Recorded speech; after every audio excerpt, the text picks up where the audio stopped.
दोस्तों नमस्कार, मैं शैलेंद्र कुमार वर्मा, सहायक प्राध्यापक भूगोल, शासकीय गजानन अग्रवाल महाविद्यालय भाटापारा। आज हम जिस टॉपिक का अध्ययन करने जा रहे हैं वो है उत्तर पूर्वी भारत। यह टॉपिक बीए बीएससी द्वितीय वर्ष के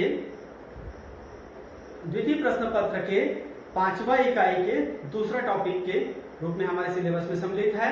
तो हम ये देखते हैं कि यह उत्तर पूर्वी भारत है क्या। इसके पहले मैं चाहूंगा कि आप अपने हाथ में एक नोटबुक और एक पेन रख लें और साथ ही साथ एक एटलस भी तैयार रखें, साथ ही एक उत्तर पूर्वी भारत का एक आउटलाइन मैप तैयार करके रखें, जिसमें जब हम यह अध्ययन करते जा रहे होंगे तब इस अध्ययन के दौरान आपको ड्रॉ करने में यह सुविधा होगी और साथ ही साथ आपका नोट्स भी तैयार होते जाएगा। तो चलिए बात करते हैं पूर्वोत्तर भारत के बारे में। पूर्वोत्तर भारत है क्या? यह पूर्वोत्तर भारत भारत के सबसे पूर्वी हिस्से में स्थित राज्यों के बारे में कहा जाता है। इन राज्यों में भारत के 7 सिस्टर्स भी शामिल हैं और साथ ही सिक्किम। 7 सिस्टर्स वे राज्य हैं जो जनवरी 1972 में जब राज्यों का पुनर्गठन हुआ था, उस दौरान राज्यों के उद्घाटन के समय ज्योति प्रसाद सैकिया द्वारा 1972 में जनवरी 1972 में एक रेडियो वार्ता के दौरान यह शब्द सामने आया था, 7 सिस्टर्स। ये 7 सिस्टर्स हैं आपके असम, अरुणाचल प्रदेश, नागालैंड, मणिपुर, मिजोरम, त्रिपुरा और मेघालय। ये 7 राज्य ही 7 सिस्टर कहलाते हैं। पूर्वोत्तर भारत में सिक्किम को भी शामिल किया गया है बाद में, लेकिन आपको स्पष्ट कर दूं कि सिक्किम 7 सिस्टर्स का भाग नहीं है। तो आइए हम देखते हैं कि यह 7 सिस्टर पूर्वोत्तर राज्य का क्षेत्रफल कितना है।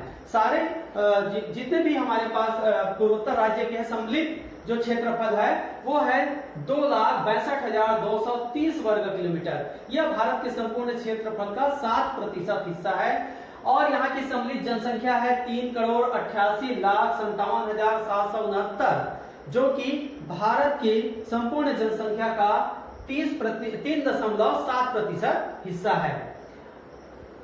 दोस्तों, हम चूंकि प्रादेशिक भूगोल के रूप में यह अध्ययन करने जा रहे हैं, तो प्रादेशिक भूगोल के किसी भी क्षेत्र का अध्ययन करने के प्रमुख जो बिंदु है, उन बिंदुओं के तहत ही हम अध्ययन आगे अपना रखेंगे।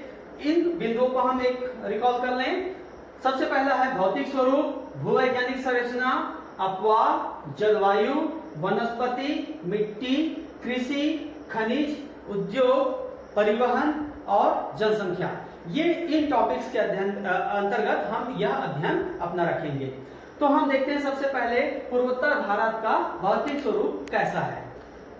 हम देखते हैं पूर्वोत्तर भारत का भौतिक स्वरूप में काफी भिन्नताएं लिए हुए है। यह छोटा सा हिस्सा जरूर है, परंतु काफी विभिन्नताएं यहाँ पे देखने को मिलती है।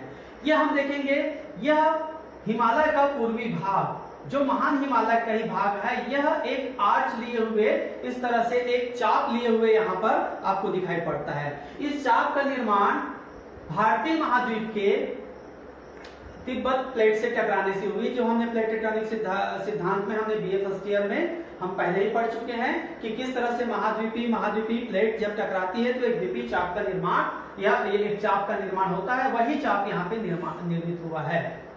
इसके अलावा यहाँ पे असम का विस्तृत मैदान जो है, त्रिपुरा का मैदान है, यह ब्रह्मपुत्र और उसकी सहायक नदियों के द्वारा लाए गए गाद के द्वारा यह निक्षेपित मैदान की रचना हुई है। इसके अलावा हम देखेंगे मेघालय का पठार। यह पठार जो है दक्कन के पठार का हिस्सा है, प्रायद्वीपीय पठार का ही एक हिस्सा है। यह पठार जो है छोटा नागपुर के पठार का ही एक हिस्सा है, जिसको बीच में गंगा और ब्रह्मपुत्र नदियों के द्वारा वहां पर काट करके इसको अलग कर दिया गया है। इस गैप को मालदा गैप भी कहते हैं और साथ ही साथ यहाँ पे ब्रह्मपुत्र और गंगा नदी ने काफी मात्रा में यहाँ पे बाढ़ का यहाँ पे निक्षेपण कर दिया है, अवसाद का निक्षेपण कर दिया और एक विस्तृत मैदान की यहाँ पे रचना कर दी है। तो ये सारे जो आपके प्रायद्वीपीय पठार के जो विशेषताएं हैं, वही विशेषताएं हमको मेघालय के पठार में भी दिखाई पड़ती हैं। इसके अलावा हमको ये कुछ पहाड़ियां भी दिखाई पड़ती हैं। ये पहाड़ियां हम देखेंगे सबसे पहले उच्चवच के रूप में कंचनजंगा, जो विश्व की तीसरी प्रमुख ऊंची चोटी है, तीसरे नंबर की ऊंची चोटी है, वह भी इसी हिस्से में स्थित है, महान हिमालय में।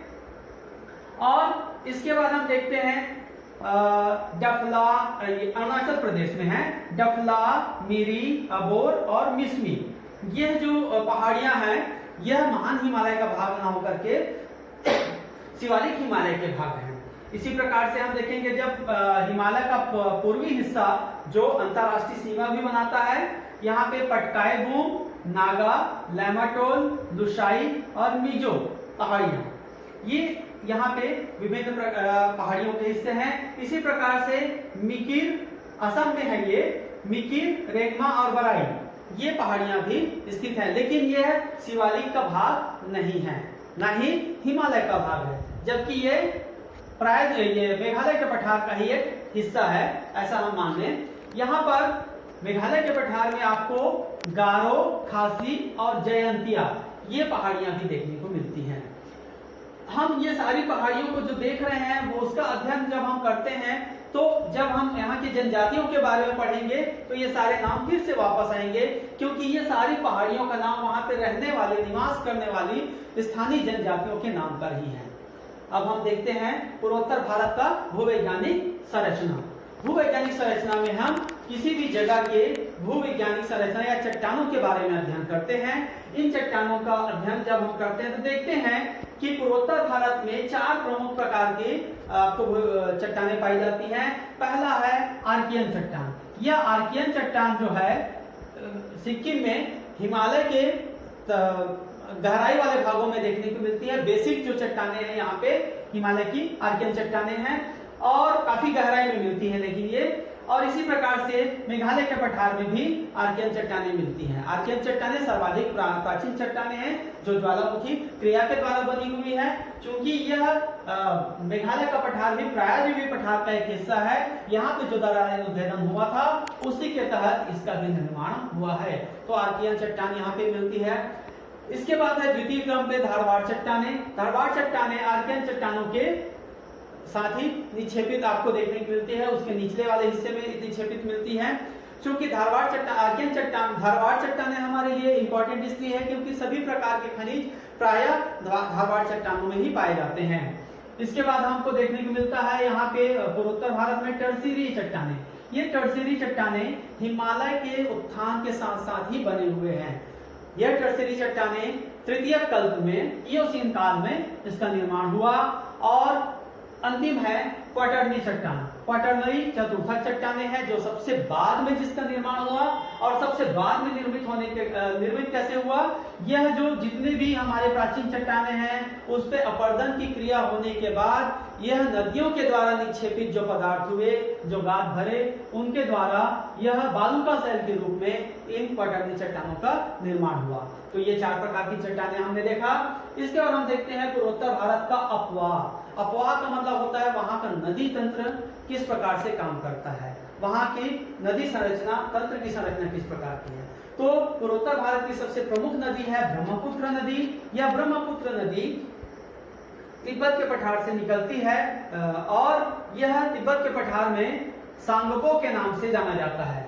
ब्रह्मपुत्र नदी जब भारत में प्रवेश करती है नामचा बरवा पहाड़ी के बाजू से और आपके मिसमी पहाड़ी के बगल से, तो यह काफी एक तीव्र मोड़ लेकर के दक्षिण की ओर बहती है। पहले यह पूर्व की ओर बहती हुई जाती है, फिर उसके बाद एक तीव्र मोड़ के द्वारा यह दक्षिण की ओर बहती है।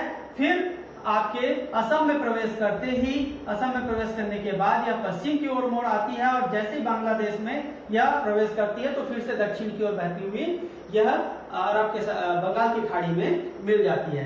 तो हम देखते हैं इस ब्रह्मपुत्र नदी की और कौन कौन सी सहायक नदियां हैं और वो किस प्रकार की हैं। तो सबसे पहले हम देखते हैं सबसे पश्चिमी हिस्से पे इसकी जो सहायक नदी है वो है तीस्ता। तीस्ता की सहायक, यह सिक्किम से निकलती है। तीस्ता की सहायक नदी रंगीत और रेंगबो, ये 2 उसकी सहायक नदियां हैं। इन सहायक नदियों में के साथ तीस्ता आगे बढ़ती हुई बांग्लादेश में जाकर के ब्रह्मपुत्र से मिलती है।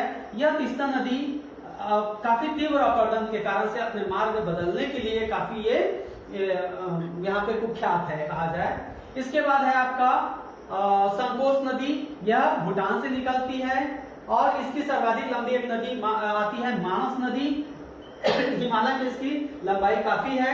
इसके बाद है आपका बेकी, यह आपके उत्तरी हिस्से से आकर के ब्रह्मपुत्र नदी में मिलती है। इसी प्रकार से अगला जो नदी है कामेंग, जो अरुणाचल प्रदेश में हिमालय से ही निकलती है और आकर के ब्रह्मपुत्र में मिलती है। इसी प्रकार से सुबनसिरी, यह भी काफी लंबी नदी है, यह इसका विस्तार जो है काफी लंबा है। इसके बाद आता है दिबांग। दिबांग जो है अरुणाचल प्रदेश के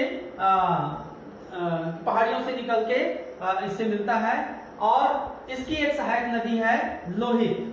दिबांग की सहायक नदी है, फिर दिबांग और लोहित जाकर के ब्रह्मपुत्र से मिलती है।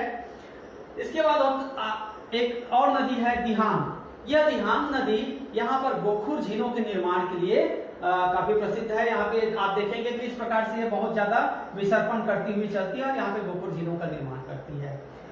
इसके बाद है नागालैंड से निकलने वाली धनश्री नदी, यह उत्तर की ओर बहती हुई जाके ब्रह्मपुत्र नदी में मिलती है। और इसी प्रकार से आपका नागालैंड से ही निकलने वाली एक और नदी है दोयांग। दोयांग जो है आपके ब्रह्मपुत्र की सहायक नदी है। ब्रह्मपुत्र की सर्वाधिक लंबी सहायक नदी या एक सहायक नदी कहा जाता है, इसको बोलते हैं बराक। बराक नदी जो है मणिपुर से निकलती है और उत्तर की ओर बहती हुई फिर नागालैंड के साथ सीमा बनाती है, फिर तीव्र मोड़ लेकर के दक्षिण की ओर चली जाती है। दक्षिण में आने के बाद यह बिल्कुल कैंची के समान एक मोड़ लेते हुए फिर से उत्तर की ओर बहती है और आसाम से बहते हुए यह बांग्लादेश में प्रवेश कर जाती है। बांग्लादेश में इसको सुरमा नदी भी कहा जाता है और आगे चल के यह मेघना भी कहलाती है।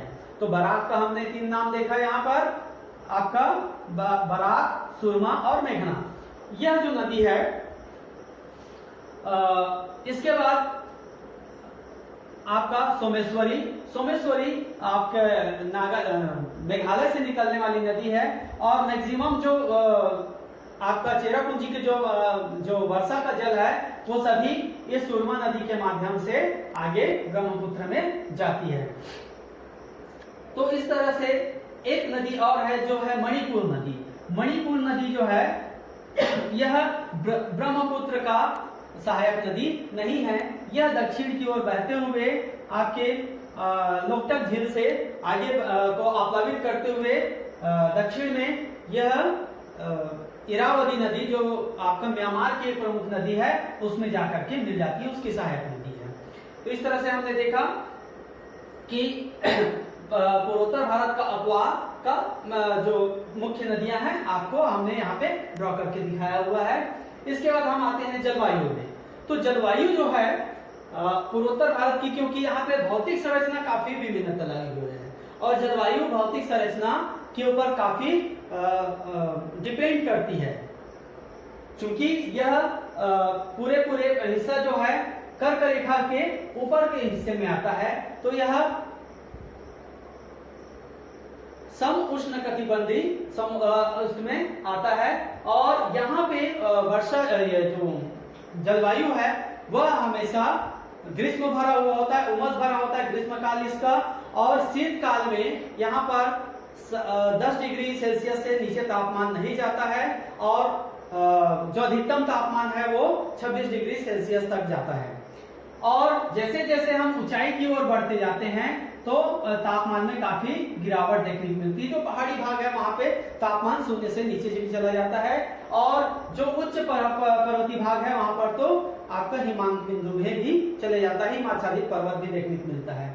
और यह जो पूरा प्रदेश है वह उष्ण कटिबंधी वर्षा वन वाले प्रदेश में मैक्सिमम जो इसका हिस्सा है वो आता है। अब हम देखते हैं इसका वनस्पति, जलवायु और आपके भौतिक स्वरूप को लेकर के यहाँ की वनस्पति विभाजित होती है। वनस्पति यहाँ की बहुत ही शानदार है, कहा जा सकता है कि विश्व की प्राय सभी प्रकार की वनस्पतियां यहाँ पे देखने को मिलती है। कुछ एक मैंग्रोव वन वगैरह को छोड़ दें तो बाकी हिस्सा जैसे हम देखेंगे हमने एक डायग्राम के माध्यम से, जैसे जैसे हम ऊंचाई की ओर जाते जाते हैं हमारी वनस्पतियों का जो विस्तार है या उसका वितरण है वह परिलक्षित होते जाता है, वो चेंज होते जाता है। तो हम देखेंगे समुद्र तल से 900 मीटर की ऊंचाई तक यह जो क्षेत्र है, इस क्षेत्र में जैसे जैसे हम एक ही जगह पे, स्थान एक ही है, ऊंचाई बढ़ते जा रही है, ऊंचाई में अंतर आते जा रहा है। तो ऊंचाई में समुद्र तल से 900 मीटर तक की जो हाइट है उसमें हमको उष्णकटिबंधीय पतझड़ वनस्पति मिलती है। इसके प्रमुख प्रकार है इन वनस्पतियों में साल, शीशम, सागौन, बांस, सबई घास। तो हम देखेंगे नीचे वाले हिस्से में, इसमें एक पैटर्न मैंने जो ऑब्जर्व किया है आपके साथ शेयर करना चाहूंगा कि 900 का अंतर प्रायः सभी वनस्पतियों में, एक वनस्पति से दूसरी वनस्पति में अंतराल जो देखने को मिलेगा वह 900 मीटर की ऊंचाई पे ये चेंज हो जाता है। जैसे हम देखेंगे 0 से 900 मीटर तक और दूसरा 900 गुणित 2 1800। तो 900 से 1830 मीटर तक की ऊंचाई तक उपोष्ण वनस्पति मिलती है, जिसमें ओक और चेस्टनट चौड़ी पत्ती वाले जो वन हैं ये यहाँ पे मिलते हैं। इसके अलावा इसके बाद जब हम देखते हैं 900 गुणित 3 तो 2700। तो 1830 से लेकर के 2740 मीटर की ऊंचाई तक हमको शीतोष्ण कटिबंधीय वनस्पति मिलती है। इसमें ओक, बर्च, मैपिल, मैग्नोलिया, एल्डर ये सभी चौड़ी पत्ती वाले वनस्पतियां हैं। इसके बाद 900 गुणित 4 तो 3600। तो 2740 मीटर से लेकर के 3660 मीटर तक की ऊंचाई तक हमको शीतोष्ण वनस्पति देखने को मिलते हैं, जिसमें से चीड़, स्प्रूस, देवदार जैसे नुकीली पत्ती वाले कोणधारी वन हमको उस जगह पे दिखाई पड़ते हैं। इसके बाद यहाँ पे पैटर्न जो होता है 900 गुणित 5 मतलब 4500, लेकिन इसमें चूंकि हाइट में बढ़ा हुआ है यहाँ पे 300 मीटर की ऊंचाई और हम जोड़ते हैं तो 3660 मीटर से लेकर के 4875 मीटर तक की ऊंचाई तक अल्पाइन वनस्पति मिलती है। इस अल्पाइन वनस्पति में हमको सिल्वर, फर और जूनिफर जैसे वृक्ष देखने को मिलते हैं। इसके बाद आता है 900 गुणित 6 तो और -3 तो 4875 मीटर से लेकर के 5100 मीटर तक हमको टुंड्रा वनस्पति दिखाई पड़ती है। यहाँ पे घास, काई, लाइकेन टाइप के वनस्पतियां देखने को मिलती है। और ग्रीष्म काल में जब यहाँ पर से जो यह ऊंचाई वाले भाग जो हैं, इन ऊंचाई वाले भागों में जब बर्फ पिघलती है तो यहाँ पे छोटे छोटे घास और घास के मैदान सामने आ जाते हैं, जिससे यहाँ पे चारागाह के रूप में काफी विकसित हो जाता है। और 5100 मीटर से लेकर के जितनी अधिक हाइट है, जो पर्वत की चोटियां हैं, उन चोटियां हमेशा हिम रेखा होती है, हिम आच्छादित रहती है वर्ष भर। तो इस तरह से हमने देखा कि वनस्पति यहाँ पे काफी भिन्नता लिए हुए है और यह वनस्पतियां आपको पूरे पूर्वोत्तर भारत में ऊंचाई के साथ साथ परिवर्तनशील आपको दिखाई पड़ते हैं। अब हम आते हैं पूर्वोत्तर भारत की मिट्टियां।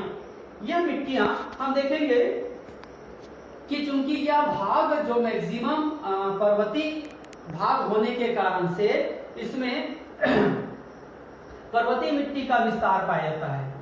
जितने भी पहाड़ी जो भाग हैं इसमें पर्वतीय मिट्टी की विशेषता यह होती है कि बहुत ही पतली परत होती है, चट्टानों के रंध्रों में इसकी परत पाई जाती है और जो पेड़ पौधे उसमें होते हैं, जो वनस्पतियां जो आपके पर्वतीय भागों में होती है, उसके पेड़ पौधों के सड़ने गलने से ह्यूमस की प्राप्ति होती है और इससे ही ये थोड़ी बहुत जो उपजाऊपना जो आती है वो इसी की वजह से आती है। इसके बाद है इन पर्वतीय भागों के निचले हिस्से में हमको लाल मृदा का अवशेष मिलता है, निक्षेप मिलता है। तो लाल मृदा जो है पर्वतीय भाग के ढलानों में हमको दिखाई पड़ती है। और तीसरी प्रकार की मृदा यहाँ पे है जलोढ़ मृदा, क्योंकि यहाँ पर ब्रह्मपुत्र नदी और उनकी सहायक नदियों के द्वारा निक्षेपित काफी मात्रा में यहाँ पे निक्षेपण प्राप्त हुआ, गाद प्राप्त हुआ। इसकी वजह से जलोढ़ मृदा का काफी विस्तार यहाँ पे देखने को मिलता है और ये बहुत ही उपजाऊ होती है। इसके बाद है हमारे पास लेटेराइट मृदा। लेटेराइट मृदा सर्वाधिक वर्षा वाले जो भाग होते हैं विश्व के, जहां पर भी सर्वाधिक वर्षा वाले जो भाग होते हैं उन भागों में लौ ऑक्साइड के निक्षालन की क्रिया के कारण से यह लेटेराइट मृदा का निर्माण होता है। तो चूंकि हमारा यह मेघालय का भाग है, यह मेघालय का भाग सर्वाधिक वर्षा प्राप्त करता है, इसलिए यहाँ पे लेटेराइट मृदा की प्राप्ति होती है। लेटेराइट मृदा में जब पानी की काफी अधिकता होती है, नमी की अधिकता होती है, तो यह बागायती फसलों के लिए काफी उपजाऊ होती है। इसलिए हम देखेंगे चाय के बागान या आसाम के जितने बागान वगैरह जो है या मेघालय के जो बागान हैं वो सब हमको इस भाग में देखने को मिलता है। तो उत्तर भारत में 4 प्रकार की मिट्टियां हमने देखा, पर्वतीय मिट्टी, लाल मिट्टी, जलोढ़ मिट्टी और लेटेराइट मिट्टी। इसके बाद हम देखते हैं कृषि। पूर्वोत्तर भारत का लगभग 70% जो भाग है, जो जनसंख्या है, वो सभी कृषि कार्यों में संलग्न है। यहाँ पे कृषि जो है 2 प्रकार से होती है, या तो पर्वतीय भागों पे सीढ़ीदार कृषि के रूप में, जीविकोपार्जन के रूप में, और दूसरा जो होता है बागायती कृषि के रूप में, जैसे चाय के बागान या संतरा, केला या अन्य जो फलों के बागान के रूप में यहाँ पर कृषि होती है। कृषि जो है मैक्सिमम यहाँ पे जो चावल जो है मुख्य खाद्यान्न फसल के रूप में है, और खाद्यान्न फसल के रूप में कृषि यहाँ पे की जाती है खाद्यान्न फसल के रूप में। इसके अलावा जो पहाड़ी भाग है उसमें ज्वार, बाजरा और मक्के की भी कृषि की जाती है, आलू, रतालू की भी कृषि की जाती है। हमारे पास एक इम्पोर्टेंट यहाँ पे है आपका सिक्किम। सिक्किम जो है 100% जैविक कृषि करने वाला राज्य है। यहाँ पे रासायनिक खाद का बिल्कुल इस्तेमाल नहीं किया जाता। कृषि के क्षेत्र में यहाँ पे जितनी भी जनजातियां हैं वो सभी अपने जीविकोपार्जन के लिए कृषि करती हैं। अब इसके बाद हम देखते हैं उद्योग धंधों के लिए। हमने देखा कि यह जो पूर्वोत्तर भारत है, पूर्वोत्तर भारत में चूंकि हमको खनिजों के रूप में धारवाड़ चट्टानें बस मिलती हैं, और धारवाड़ चट्टानों में हमको यहाँ पे खनिज जो है हमको थोड़े बहुत मात्रा में ही मिलते हैं। जैसे आपके खनिज के रूप में यहाँ पे धात्विक खनिज के लिए इम्पोर्टेंट नहीं है ये क्षेत्र।